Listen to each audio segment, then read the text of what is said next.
Hi, I'm Seán Finnan from the Limerick Post. Here are the top stories from the week.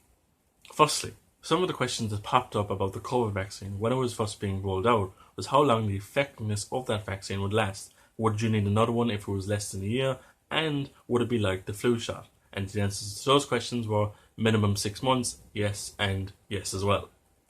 Just like the original rollout, the booster shots of the mRNA vaccine, the type of vaccine that the Pfizer, Moderna and AstraZeneca models are based on, just like how Audis, Toyotas and Fords are based on the model of a car and fulfill that model, is being rolled out to over 60s and to frontline staff first, with the booster shot being administered regardless of whatever vaccine you got earlier in the year. With the Chief Operating Officer of the UL Hospital Group's Noreen Spillane saying how frontline staff are greatly anticipating the rise of the booster shots in order to protect staff from the rise in COVID numbers in hospitals, and Ms. Spillane saying also it is recommending for all staff to get the seasonal flu shot as well in order to minimise all health risks from patients to frontline staff. In other news, with the world coming together for the COP26 meetings in Glasgow in order to build on the ratified Paris Accord from 2018, the show of support on the side of activists from all over the globe has been unmissable, with Limerick offering no absence.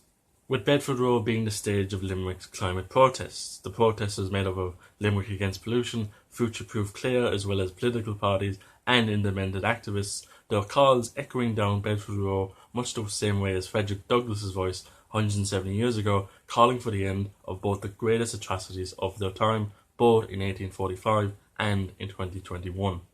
With the lasting points made from the activists centering around free public transport in the city in order to reduce emissions one city at a time. And lastly, the expansion of secondary schools bridge to life after the Leaving Cert has seen a new pad open, with the expansion not just promoting the route to third level education, but to also apprenticeships and PLC courses to the CEO system. The aim of which, in the words of Limerick City Cian O'Donnell, was ordered to give students the full range of opportunities when leaving mandatory education, an aim of which was sketched and delivered under the Office of Higher and Further Education, with the Minister of said office being former Health Minister Simon Harris, who also included in the budget of 2021 the removal of the course levy fee of over €200 for PLC courses, now more than 400 PLC courses in Limerick, and 62 apprenticeship programmes through the CEO portal system to be selected from the next academic year. I've been Seán Finnan from Limerick Post. Those have been the top stories from the week. Have a good afternoon, evening or night.